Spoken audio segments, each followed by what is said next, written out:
Hello, ladies and gentlemen, and welcome to the Tradie Business School podcast, the only podcast you need to build a profitable trades business, get yourself off of the tools sooner rather than later.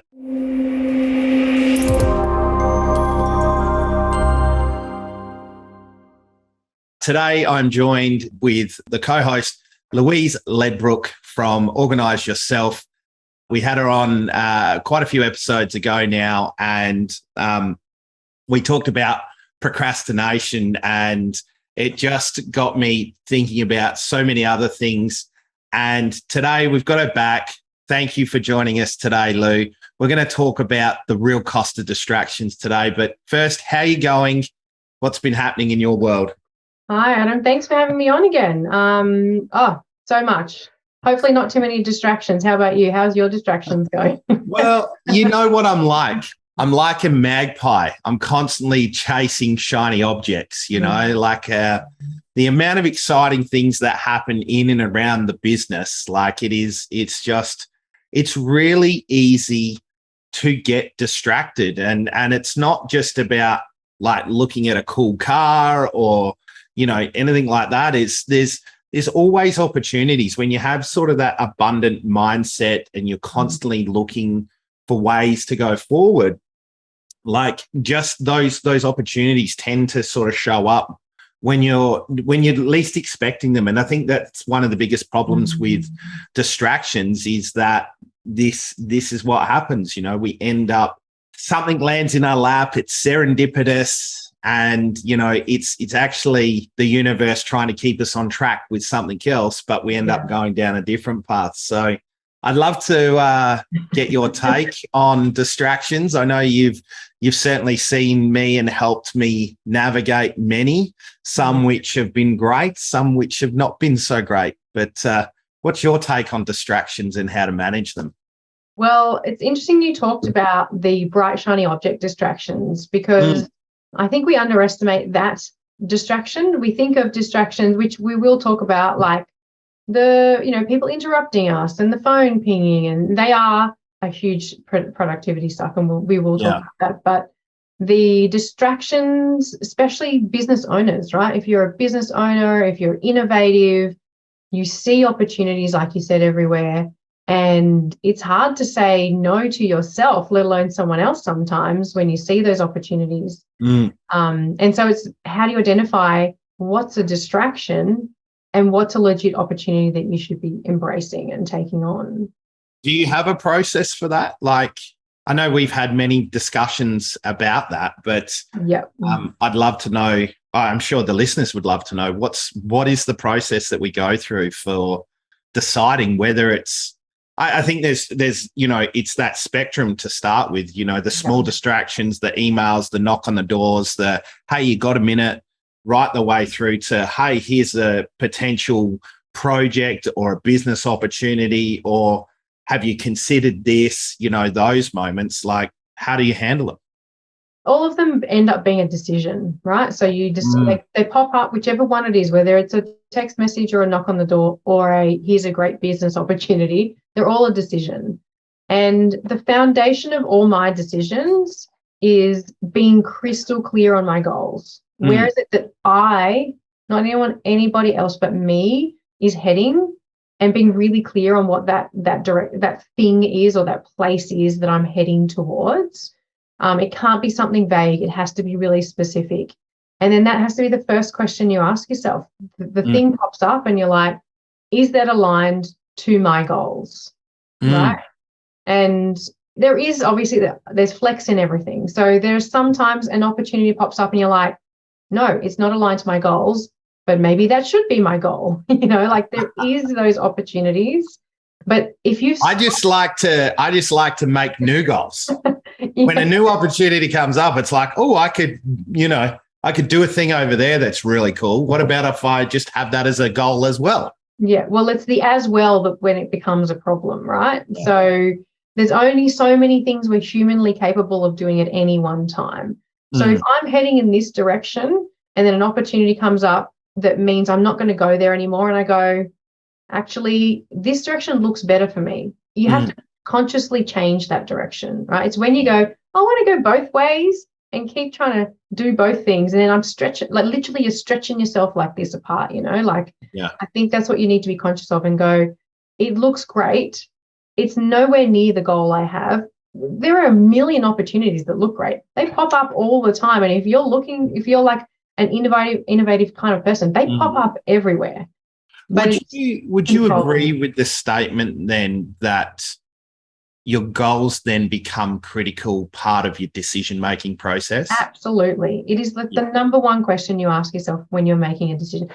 Simple, like when someone says to you, can you do this for me today? Yeah. Is that going to take me towards my goals? It might take me towards their goals. Is that going to take me towards my goals? And it could be as simple as, I need you to take the neighbor's kids to the park this afternoon, right? Like it could be a really small thing. And you go, yeah, but if I do that, I can't do this thing that is on the critical path towards my goals. Love you guys, but I'm going to say no. And sometimes people feel guilty and they feel selfish and there's all of these things start building up. And you're like, if you remind yourself every day, the problem is we set a goal and then we forget we've set the goal, like we're not reminding ourselves enough. Your subconscious mind will remove the guilt for you. Yeah. If you're really clear on your goals, that guilt starts to melt away because your subconscious won't bring that emotion to the surface because it's going, no, that's not aligned to my goals. No, the answer is no.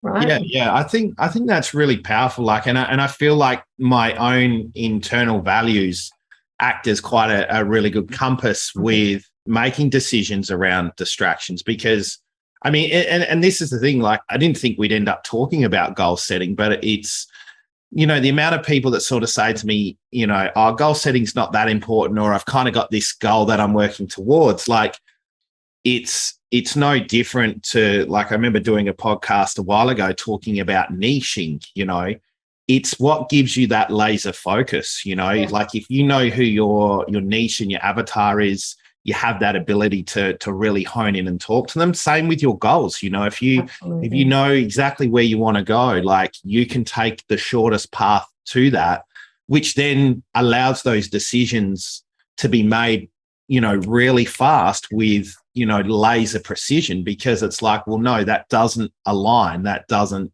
that is literally a distraction, Yeah. But that being said, even though we have these clear sort of, processes that we've built out over, time to help make decisions, I know I'm certainly guilty of making decisions to take on things that are quite distracting because it's like, this is too good to be true or whatever it is. How do you handle those? Like when you work out, because there's been many times where I've been like, oh, okay, I see this is now a distraction. How do you kind of like it feels like you're backtracking? I know we're not, but how do you handle those when you do find yourself in a distraction? Yeah. So, I mean, obviously, the way you got into the distraction is also kind of reassessing, like, was I clear on my goals? Is that why I ended up in the distraction? Was I influenced by someone? Like, that sort of thing. But when you're in the distraction, that happens, right? We're humans. That does still happen. It's about then stopping and going, I've taken this path and I know now, like stop and actually go, am I going to continue on this path? Like, is it going to take me towards my goals, or is it a pure distraction, no benefit? Yeah. And then if you are in that situation, you have to then make a hard call. You either pull the pin and you stop. And sometimes it's okay that you're partway through something and you pull the pin, because sometimes we're like, I've got to finish the thing. I've already started it. Well, ultimately that's more detrimental than what you've already, the time you've already spent on it. So have the guts to pull the pin, or delegate it out to someone else, pass it on to someone else, empower someone else, give someone else the opportunity that you saw that was there. And that can sometimes be hard as well, because you're like, I don't want to let it go, and I don't want to, like, will they do what I want to do with it? It doesn't matter. You let it go because your path is somewhere else. Perhaps we'll have to do another episode where we talk about delegating and giving good instructions. Yeah, we can do that. Do you feel like that's important though? Because like I find it's really easy to be distracted, getting sucked back into where I haven't given somebody clear instructions, and then all of a sudden I'm distracted. And this is on that spectrum of distractions, right? Yeah. And perhaps you can talk to that a little bit in a minute as well. But like, how do you make sure that you're not getting sucked back into those daily distractions? Yeah, well, that, I think you're right, is actually another whole conversation. But it is about, like, you need to learn how to delegate. Delegating is not natural to most people. It's giving good instructions and communicating is not natural to a lot of people. It's a learned skill. So if you're frustrated that you've delegated something and it's coming back at you, then you need to actively learn the skill of delegation and giving instructions, because they are a skill. It's not like, I know how to, like, I can tell you how to do something, but that's different from passing something on so that they get to keep it forever and it doesn't come back at you. Yeah. There is a structure to that. There is a process to that. And so I think that identifying that, if it's coming back at you constantly, they're asking you questions constantly, you need to go, I didn't maybe get it across the way it should have been, and then go and learn how to do that. I think that's really important from an ownership perspective. Like, I remember going through a stage where I was blaming my employees because they didn't get it, and as soon as I realized that, yeah, look, I mean, they might not have got it, but the question is, why didn't they? And when it's like, oh shit, I didn't communicate it clearly enough, properly enough, whatever it may be. And I started to really step through things with employees, like the results just went through the roof. They skyrocket because you really get that message across them clear. I mean, still, sometimes it's frustrating, but you can certainly take the time. So I'm mindful of time, and I don't want to get distracted by having an amazing conversation. But what would you say for the people that are listening? What are the main distractions that you see chew up people's time? I mean, you're literally a productivity coach. Yeah. You know this stuff like the back of the hand. What distracts people the most, and what can they do to kind of safeguard against them? Yeah.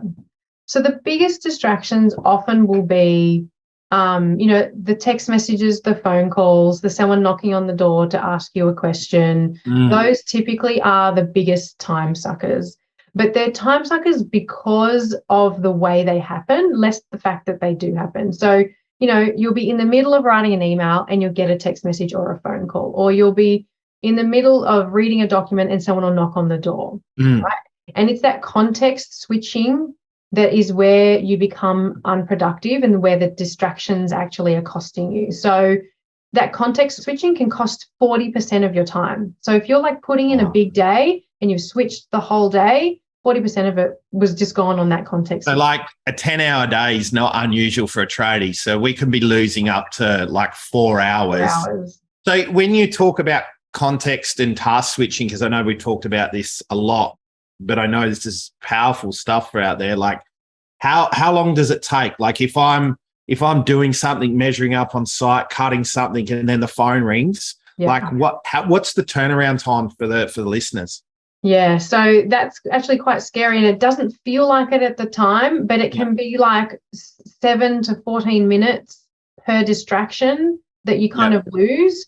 And if you think about when you're in flow and you've got like 5 measurements in your head, and then you're like remembering them all, and then you get and you're like, oh, what were they all? And you got to remember them again and get back to where you were.